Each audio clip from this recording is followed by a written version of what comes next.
Hey, Cannapreneurs. Before we get started with today's show, I just want to mention one of our sponsors.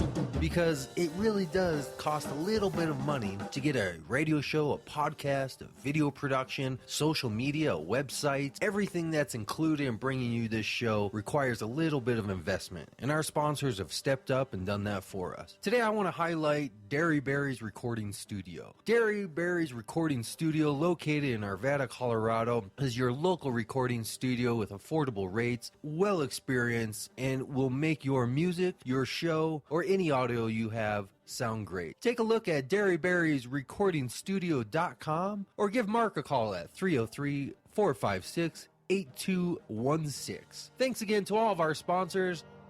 Now on to the show.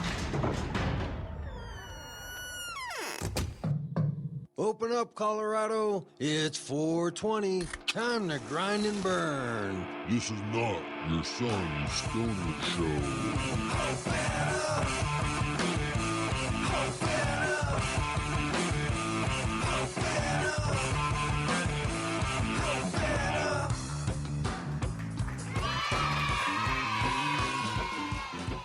Welcome to the Cannabis Community Project, a weekly podcast high up in Denver, Colorado, exploring the business side of this newly emerging Colorado economy while living the lifestyle.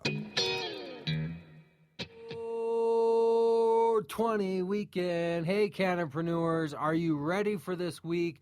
Welcome to the official 420 weekend. But it came up on me so fast. For some reason, I still thought in the back of my mind it was weeks down the line, possibly even a month, next month. Man, this year is flying by. But here we are, 420 weekend. This is probably Colorado's the equivalent to, I don't know, a Super Bowl happening here. Now, despite the fact that the Cannabis Cup ran into some barriers with our lovely Denver City Council members and the whole attitude towards cannabis events kind of pushed them out of state. So thank you to all you individuals, city council members, government officials, and just a-holes out there who are working against this industry and businesses, which means you're working against families and you're working against employment and you're working against people being able to provide for themselves and their families. So thank you to all of you. Make sure this 420 weekend you do not consume marijuana. Matter of fact, why don't you drown yourselves in a bottle of beer and then go take a windy curve.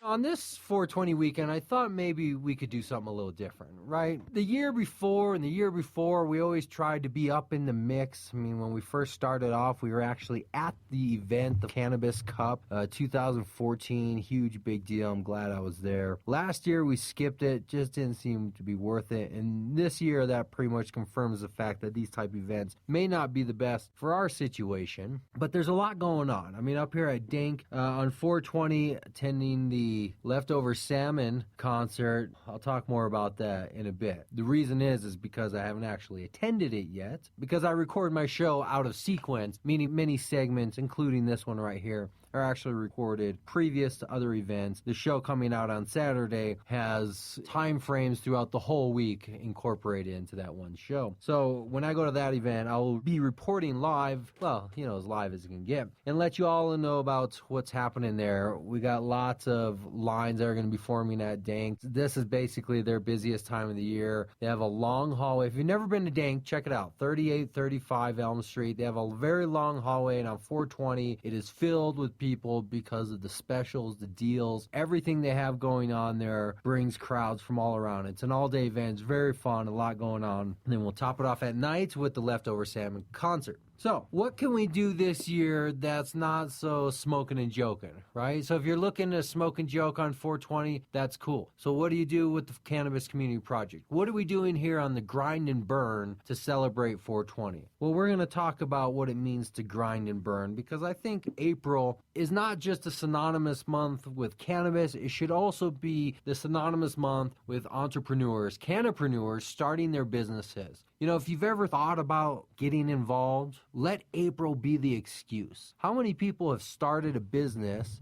on 420. How many times have you heard one of my interviews over the last year or so where the person has just openly said, hey, when you met us at the Cannabis Cup, that was our opening weekend. That was the first time we started business. I've met so many people that had ideas and now are in business. So I think we should all make April our official Cannabis Entrepreneur Month.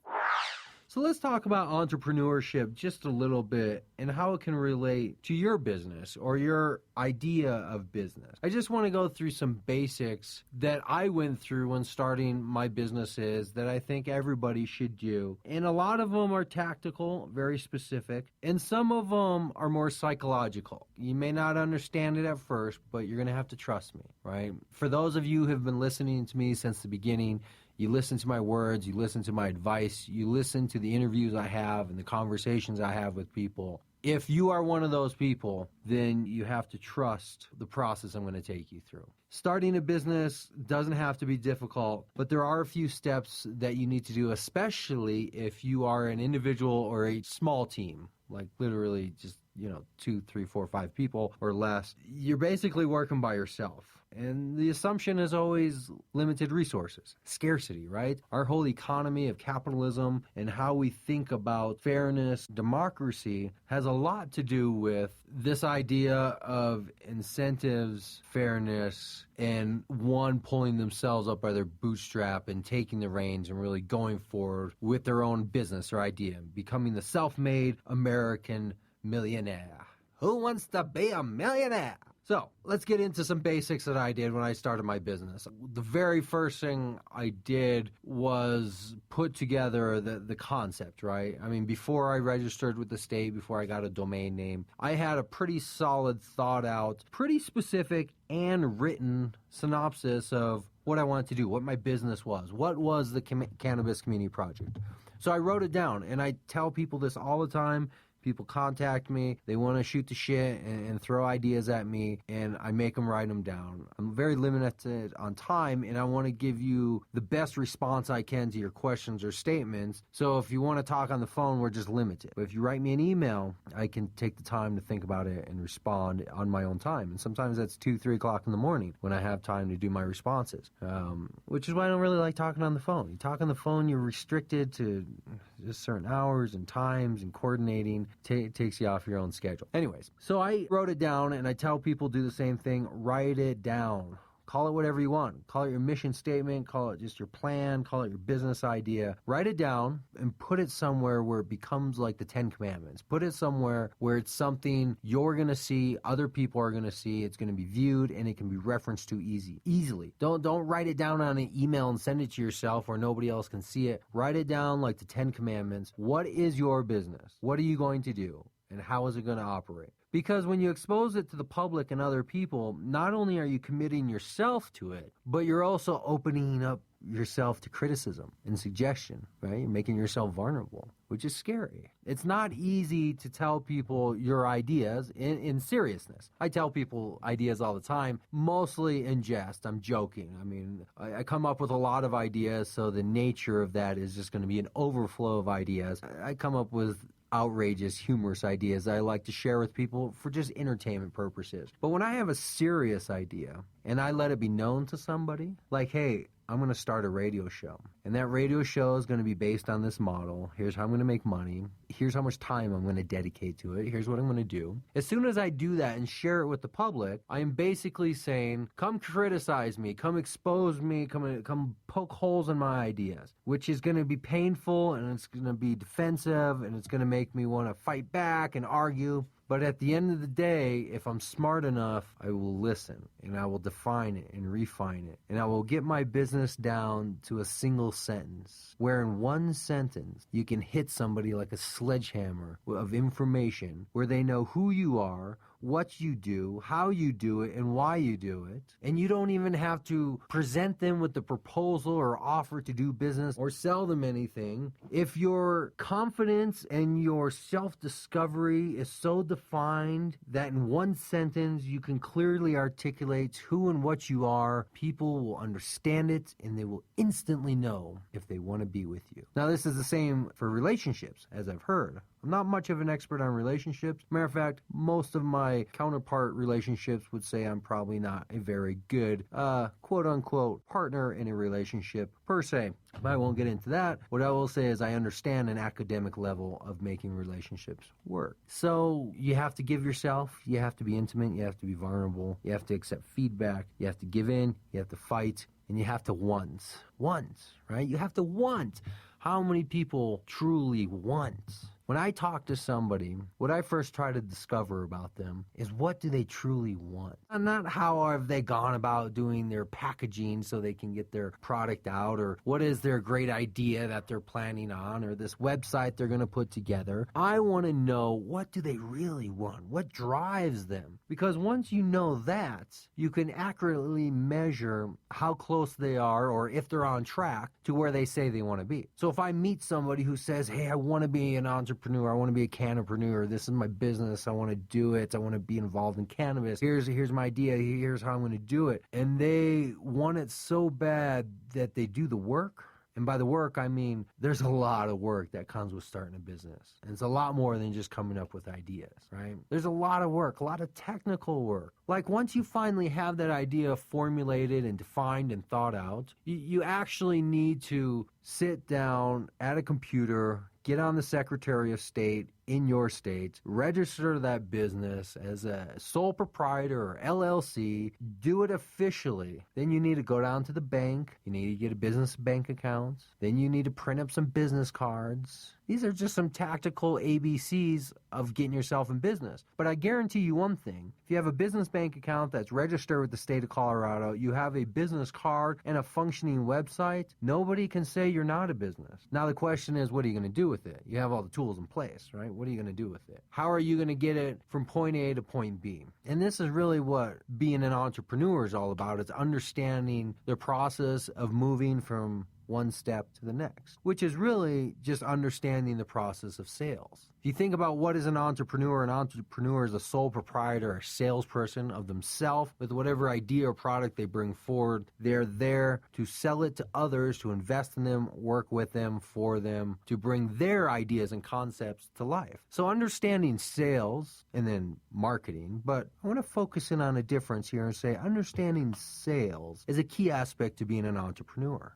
Understanding sales is so much about the life and death, the blood of a business, revenues, right? Your idea can be great, but if you have nobody giving you money, your idea will not go anywhere. Your business will fail. So you have to get people to give you money, which means you have to have something to sell them, and you have to understand how to ask for that money and a process of generating those leads, pursuing those leads, taking people from one step to the next to the final transaction of money. People forget about this. They think it's all about the marketing, the promotion, the advertising, or that it's just their product, just make their product great and it'll go viral, right? Maybe it will. Maybe it will. But that's kind of like saying, well, just practice blackjack enough and maybe you'll hit it big at the casino. Right, maybe you will. There are people gambling. But don't be a gambler.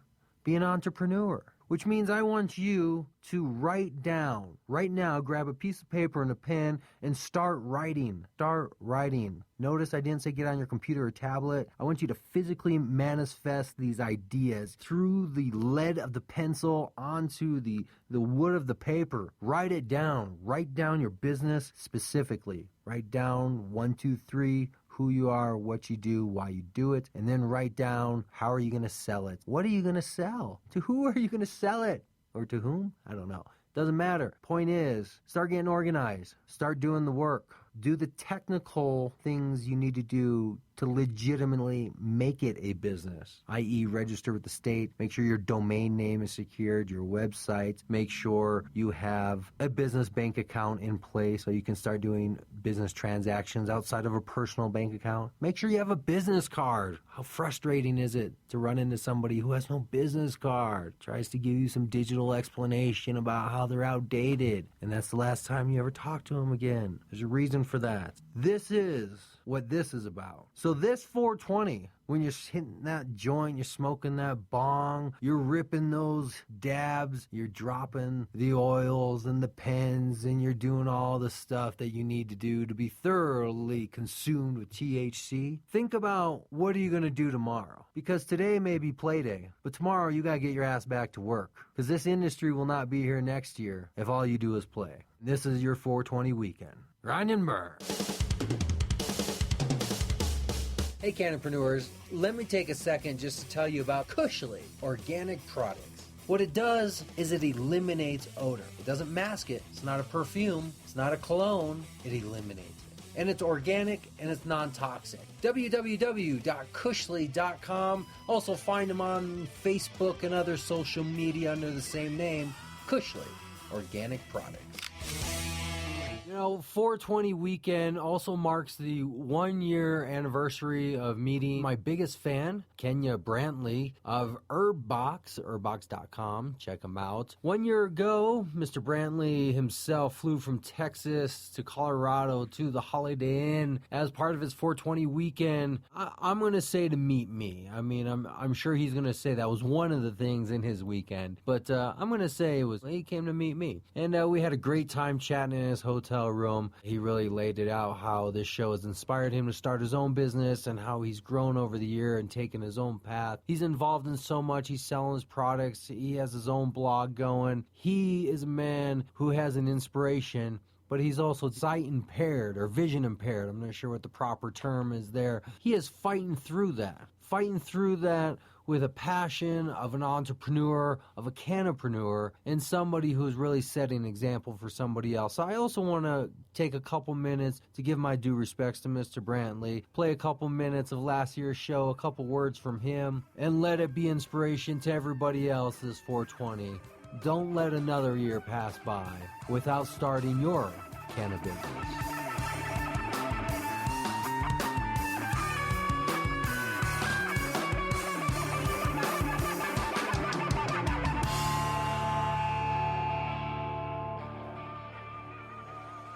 The hip-hop, the weed, the culture of it, all came in the two. And then, I graduated from college and went on. Fortunately, I won't say unfortunately, I have a retina disease called retinitis pigmentosus. Now, I played football in college, and I coached and taught for 22 years. This past December 23rd, I had to hang it up because I was getting where I couldn't perform at the level I wanted to. It wasn't a job to me. I just woke up in the morning. I went from playing football in high school and college to then coaching it, and I was a PE teacher, so I played dodgeball every day. I love what I truly did, and I love the community, and I love the kids. Sitting there and thinking about what to do, I'm in a little depression. Mind you, this was the 1st of November. And, last year. Yeah, 2014. So I had already put in my leave of absence because I knew I was going to retire. But so it gave me time to sit and think, start thinking about doing something. And back in the day, we kept our weed in a Crown Raw bag. I put that in, it was all dried up. And I was like, it clicked. I need to find something to put it in. And that's all I said to myself. People just think, like, they'll see, when they click on something, they just see that product. I didn't know how hard it was. And when they hear this podcast, they think like, oh, you just got a microphone and we start talking. I jumped in and I kind of thought that, but once I got into a studio and after even talking to you and you giving me the tips and and just was in there editing and really taking this out and really listening to myself over and saying, how can I make myself better? It's a lot hard. Like you said, you can take a 15 to 20 minute podcast and work on it 15, 20 hours. You know what I mean? So people don't see the hard work behind it. You can, but there's probably 80% of people podcasting that don't. Right. Because the impression is, well, just pick up a microphone, talk about something, upload it to the internet, and then now you're a podcaster. Right. So Herbbox is coming. I'm coming. I see other competition. I'm small right now. Like, Snoop. I hope to see you, Snoop, out there. I see you got your box, baby. Man, I'm coming for you, though. Uncle Snoop, I'm coming for you. we could probably talk for hours and hours. Yeah. I'm going to let you go. I know. So all that means is that we just have to talk more, right? So we just have to do it at different times and keep right. talking. Okay. This has been great. I appreciate you giving me all the praise you have, and I accept all of it and humbly reject it all, because obviously you had this in you the whole time. We're not dummies here. We're not the typical, hey, dude, that's dead. It's dead, those stereotypes, man. And let's take our culture about the business of being business before they come in and they take over and try to dictate to us what we've been doing long. We can't let them take it away, just like we can't let them take the hip-hop away. We can't let them take our music away. We can't let them take our voices away when it comes to this cannabis. They don't make no sense. You can do it here. Think about empowering yourself and being about this community. We got families. We're fathers. We're mothers. We're taxpayers. We're not just bums out here. We're not just by in the basement. So I thank you. And I appreciate it, man. And peace to everybody out there. Love. One love.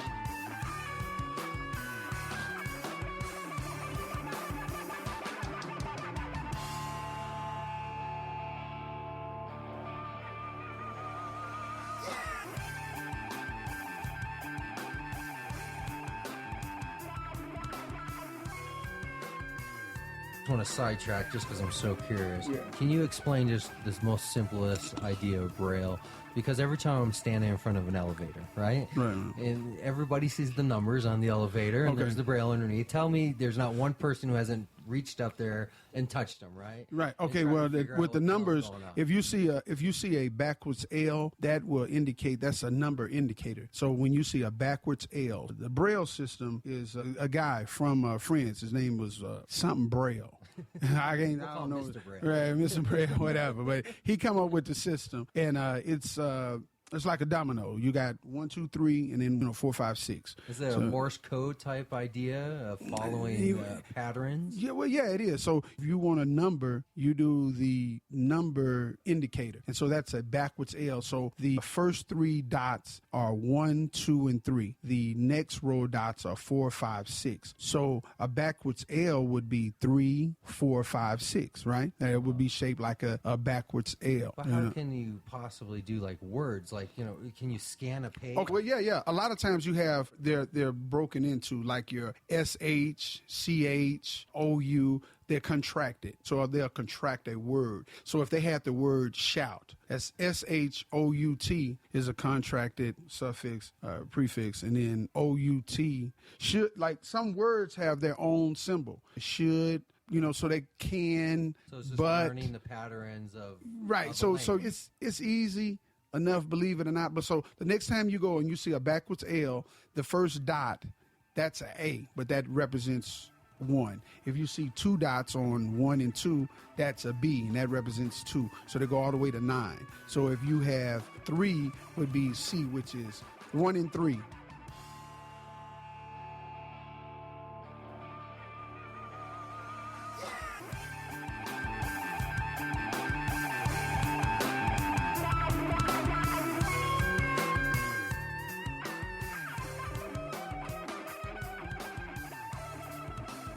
That's the one thing about this disease. One day I can wake up, it's just it's never consistent. So it's some days I got clear days, some days it's not clear. Like today is kind of fuzzy today, but Well, that could be the Denver air also.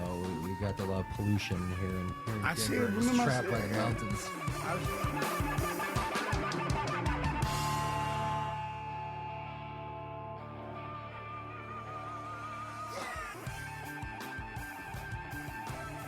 And a lot of times when people are sick, they can be isolated. And another thing I definitely want to get on is a lot of people don't focus on, and I've taught special ed, and it's the parents. When you're about to be a parent too for the second time, right? Yeah. And a lot of times, God willing that nothing's wrong with your child, but a lot of times when a parent has a child that is born with a different abled ability, they're isolated. The other parents, they don't want them around. They don't invite them for the play dates, and they don't have them. So the parent is just out there alone. And then when they have to start school, as a teacher, I've seen parents. The paperwork of the arts, they overwhelm because nobody wants their child like that. They don't know what to do. They go through anger or shame, and sometimes they snap at us, the teachers. It's just that they're parent, man. They just want their child to be. Isolation can drive anybody. I mean, that's the most cruelest form of punishment from the prison system down is to isolate somebody causes insanity. Right. I mean, as social beings, we need to be in contact with other people. Right. I've interviewed a few patients. They have all, actually 2 with Crohn's disease, quite a few shows back. There's one called Coloradans for Patients or something like that, where I interviewed a lady who had a whole load of issues, that was taking jars full of hemp oil juice every day to just get through day to day. Ashley Weber's story, quadriplegic, neck down, and listening to her story. Speaking of patients, maybe this is something you can be a consistent, interactor with on the show. I mean, helping us work out, what is a good patient show. We don't want just a cry hour, just an hour of crying, because that's not really a show week after week that's going to sustain. So we really need to put some thought into formatting this show so it contributes patients without preaching to the choir. So it reaches out to those who don't know, but without being just a sad, tear fest every week to try to get people to listen. Well, you know what? You're right here in one of the best places, and I tell you, right here in Colorado Springs, where you have the U.S. Blind Athletes Association is in Colorado Springs, in the Paralympics for the different abled athletes. They train right outside, and I've interviewed the world record holder, man, of the javelin, shot put, and he's blind. He has RP. His name is Richard Ruffalo, and I'll send it over to you, my podcast with him. This guy was a national champion. He's traveled all over the world. He's a motivational speaker. He was a teacher for 30 years, totally blind. He won the Walt Disney Teacher of the Year, competed as a blind athlete, and you have him right here in Colorado Springs. Mr. Mark Lucas, he's the head of the USBA, and he's right here. And I've called him and left messages, and so we're trying to touch base so that he can be on my podcast, Warrior X Radio. And so you have the Paralympics right here for all the patients, and not everybody. Again, it's not going to be a cry fest, because these are top athletes, man, that you're dealing with. They just, one can't hear, or they have a missing leg or missing arm, but nobody care. Yeah. You know what I'm saying?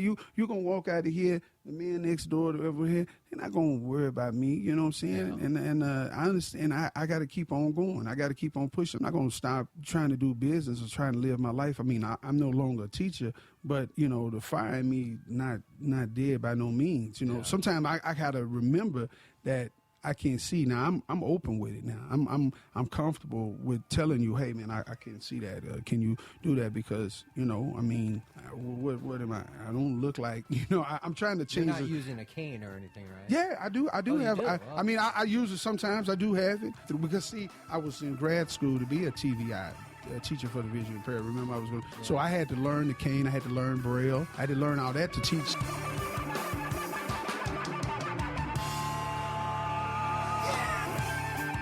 I said, but that's no time. We can't have time to go back. But here's what's going to happen: is I don't think the place is going to really afford you much of a selling type environment. I had a booth last year. There's going to be mobs of people walking around, and because it's a mob, there's not going to be a lot of standing and watching and really communicating. It's going to be a lot of keep moving. There's 1,000 million billion people behind you that want to see that extracting machine that you're looking at too. So what I would recommend is either waiting till very late in the day when everybody's drifted off and there's less people, so you can actually stop in front of booths and talk to people. With that first point, we want to go to a lot of the forum. Yeah. You know what I'm saying? There was a line last year, a couple miles long. For the forums? No, to get into the place. It took people hours to get into the facility, into the market. They were lined up early in the morning? Oh, yeah. It was like the line stretched literally for more than a mile to get your wristband and everything. But once you're in, and once the mob was in and the hours went by, once you were in, then you kind of navigate. But there's the outside part, which is the smoking. And yeah, there's free dabs, but again, the lines are going to be long. Everybody's getting their free dabs. Because it's an all weekend event and because people are there late, I would recommend going late to actually get the chance to see things. Because if you get there early and you spend 4 hours standing in lines, how is that any different than showing up 4 hours later? Exactly, because you're not going to get in any quicker. What I would say is spend your morning checking out some dispensaries and maybe some smoking lounges downtown here. I know there's at least one and that's close by. I'll remember the name in a second. Colorado something. They sell apparel there, but they also have a smoking room back. Check out some dispensaries. And then around noon or 1, maybe get some lunch first. Okay. Get your 6-pack of water bottles. Right. Put a couple in each pocket. And then head up that way. And then stand in line, spend maybe 30 minutes or so getting into the place. But people, by about 4 o'clock, it's going to start dying down pretty heavily. Not to the point where people are leaving the vendors, but where the patrons are going to die down quite a bit. And then you can go outside, you can get your free dabs, you can walk around inside, see all the booths, stop and talk to people, check stuff out, without being kind of in that mob of just being pushed through the herd. Right. And that's what I remember last year, is that as a vendor, it was so difficult to grab people and talk to them because there were so many people that people had to just kind of keep moving. Even though you had a stand? We had a 10 by 20 big booth, but there were so many people. Literally, imagine this room being packed from that wall to this window of people, and then you having a table there and and trying to talk to people. It's like, I'd like to talk to you, but you got to keep moving. Yeah. And now the booths are so expensive that I can imagine it's going to be even more pressuring, because the price of the booths have gone up so much that the people who have actually paid now are probably going to be pretty hardcore. They're going to probably be wanting to sell you some stuff, or that's what I would imagine. I don't know, because that's the reason we didn't get a booth this year. It's just so expensive. The companies that are paying to be there, they're paying some big bucks. Yeah, but bring your bags, get all the free goodies. Bring your own carrying bag. Right. Like that pink one you have there. Bring that to fill up with all your stuff, and then maybe throw a box in there, because if you do run across a vendor that is relevant to talk to, because these boxes look like they can be branded also, right? Right. Yeah. Yeah, we are looking into that. Yeah, so you might actually run across a vendor making like a glass blower there, making the vials or something. Right. Maybe there's a cross connection there you could get in a conversation with, we'll fill your glass pieces in our boxes and you promote our boxes on your whatever, and then we'll put your logo on a set of box, all those things with charges. And at the gate, I don't think they'll even know what it is. If they ask you what it is, take the little glass thing out of it and just be like, oh, it's if we get any free samples. We want to put it in here. And then the security was so cool last year. Everybody starts right at 420. You weren't supposed to smoke inside. The whole building on the inside just went up and smoked. Security, nothing. There was no problems with security at all. People were openly smoking, walking around dabbing, had big blunts. Other people had their little vaporizers, and security was just hands off. But out on the streets, like down in Civic Center Park, that's also what you guys is check out Civic Center Park. There's going to be a rally where all the stoners are going to go out and smoke in the park. I wouldn't recommend hanging out there too long, because usually it's just really fucked up people hanging around the park. Just to say you were at the 420 rally, and then we just going, because we leaving Sunday, so tomorrow is just our day. Okay. Yeah. We just coming in and. Well, are you going to go to the Cup both days? No. So it's just tomorrow. Yeah, just tomorrow. So we just really coming in. Well, you may end up going both days depending on how busy it is, because you may feel like you didn't get to see everything, so you may want to go back on Sunday early. Because if you only get to see a fraction of the booths and stuff, you may feel like, I'm sure there'll be quite a few people selling carrying cases. Like this carrying case here is a locking case. This is called the Anonymous bag. I'm meeting with a guy next week who has another locking type, some type of locking type thing, which is because here in Colorado, the law states if you buy something from a dispensary, it has to leave that dispensary in a locked container. So even as recreational buyers, if you go into a dispensary and you don't have a locking container, they'll be forced to sell you a locking container, but it'll be like a $2 Ziploc bag that goes through a Ziploc and kind of clamps down on the end. It's a cheap little thing. But they're forced to do it because the law states you can't leave. So can't you just have a clamps like we have, like the bottle? That's not a locking container. That's like a child resistant container.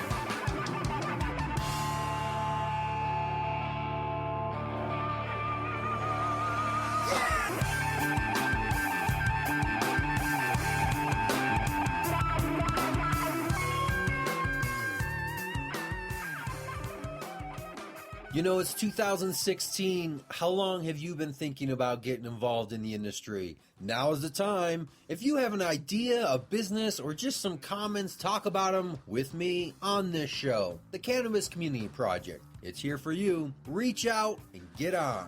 Brainstorm at cannabiscommunityproject.com or from the website under the same name.